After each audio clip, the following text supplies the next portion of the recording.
Deux places, deux places, deux places.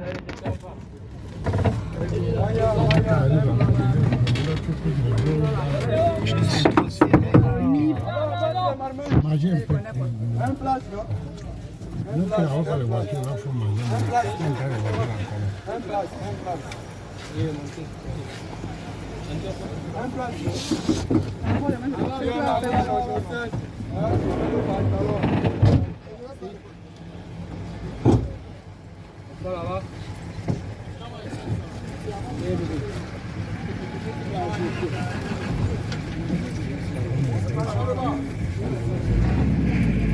Oui.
Bonjour à tous. J'espère que chacun se porte bien. Voilà, désolé du dérangement. J'ai en effet un message à nous partager. Et mon message porte tout simplement sur la personne de Yeshua Mashiach, c'est-à-dire Jésus-Christ de Nazareth. Certainement que dans ce bus, j'en avais déjà écouté, voilà, ce message, mais juste encore de le rappeler, mon frère, mon père, ma mère, ma soeur, Jésus-Christ de Nazareth, il est venu mourir à la croix pour toi et moi, une seule cause, pour nous délivrer du péché. Vous savez, la véritable maladie qui puisse exister, ce n'est pas d'abord tant le paludisme, ce n'est pas d'abord tant le sida, mais c'est le péché. Pourquoi? Parce que le péché est la seule maladie qui a la capacité de détruire non seulement ton corps physique, mais voilà, l'amener aussi voilà, en enfer si tu meurs. C'est pourquoi la Bible dit que le salaire du péché, c'est la mort. Mais le don gratuit de Dieu, c'est la vie éternelle.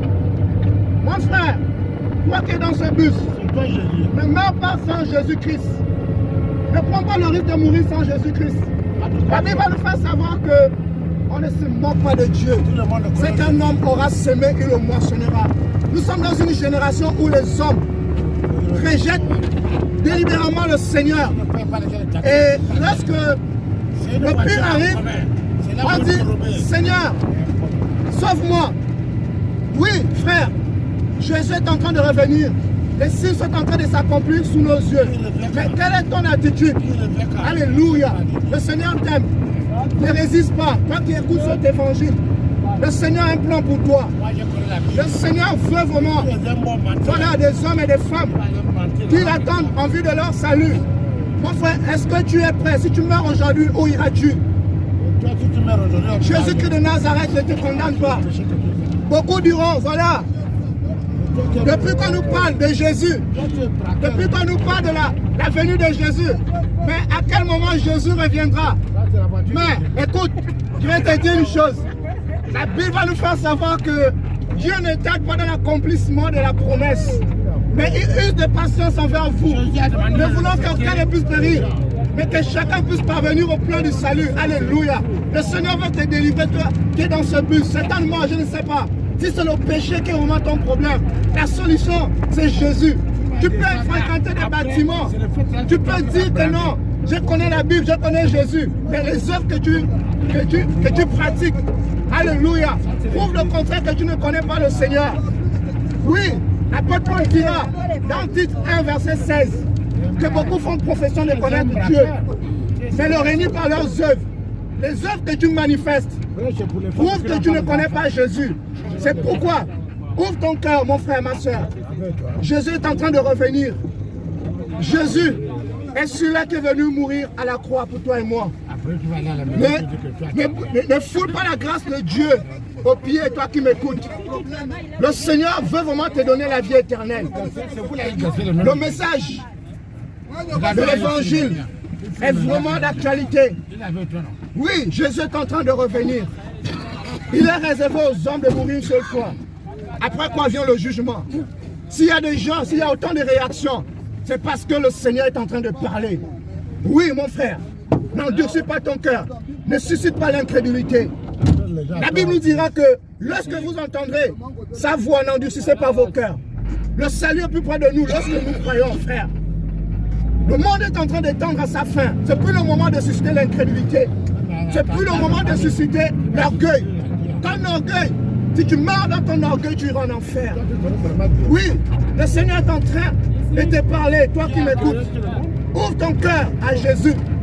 Peu importe ta vie, peu importe ton cœur. Alléluia. Le Seigneur t'aime, il ne te condamne pas. Il t'appelle tout simplement la repentance. Et le message que nous prêchons porte sur la repentance. C'est quoi la repentance? La repentance, c'est le changement de mentalité. La repentance, c'est le renoncement aux œuvres des ténèbres.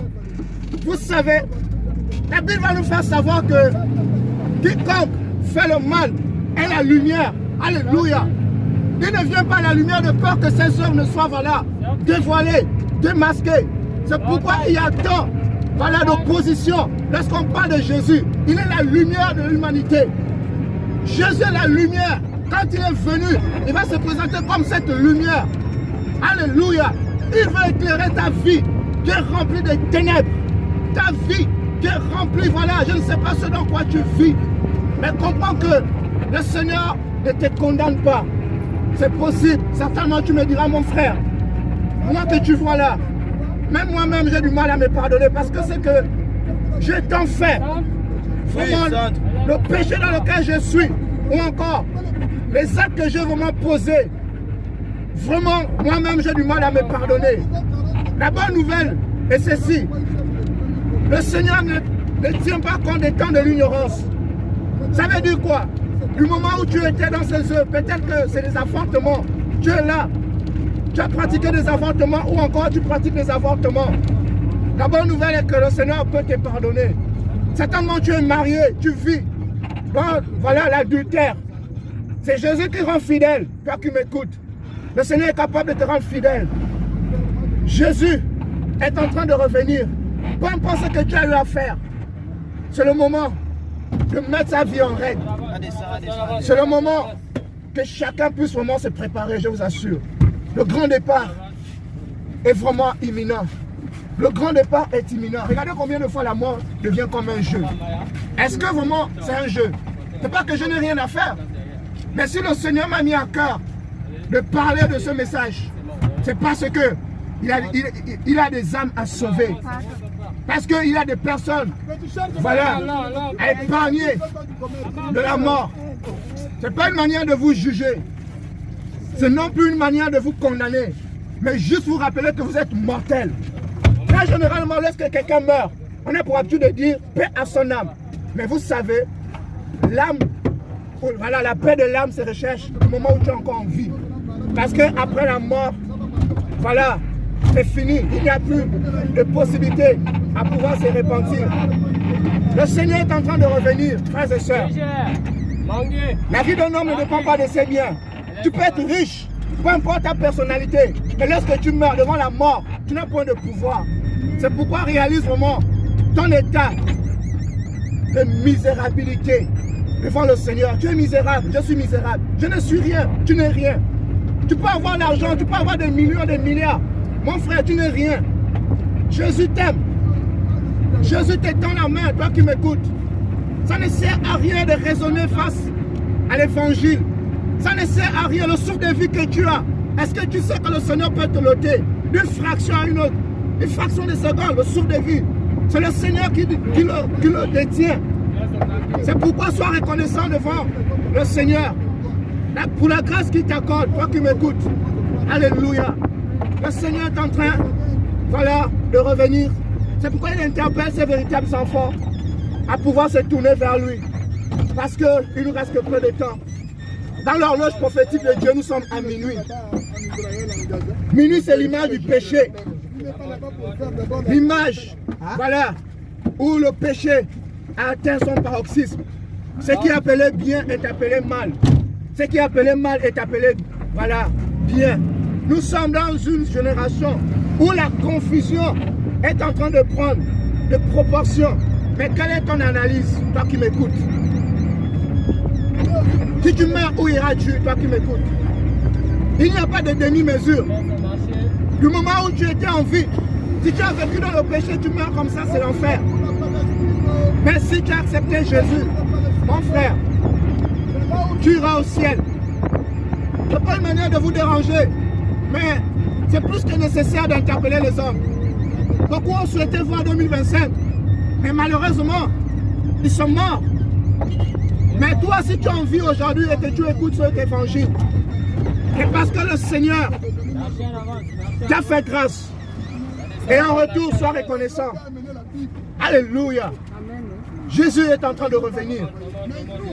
Jésus est en train, voilà, de nous tendre la main. La grâce du Seigneur est encore disponible, toi qui m'écoutes. Ne prends pas le risque de mourir sans Jésus. Je t'en supplie. L'enfer est une réalité, je vous assure. Le paradis en est une autre. Mais ces deux endroits, pour y aller, ça dépendra du choix que tu auras à faire. Du moment où tu es encore en vie. Mon frère, c'est pas à cause de ton petit copain, de ta petite copine, toi qui m'écoutes, que tu rateras le ciel. Ne rate pas le ciel à cause des choses de ce monde. Si tu t'accroches à ce monde, mon frère, tu seras dessus. Jésus-Christ de Nazareth est la solution.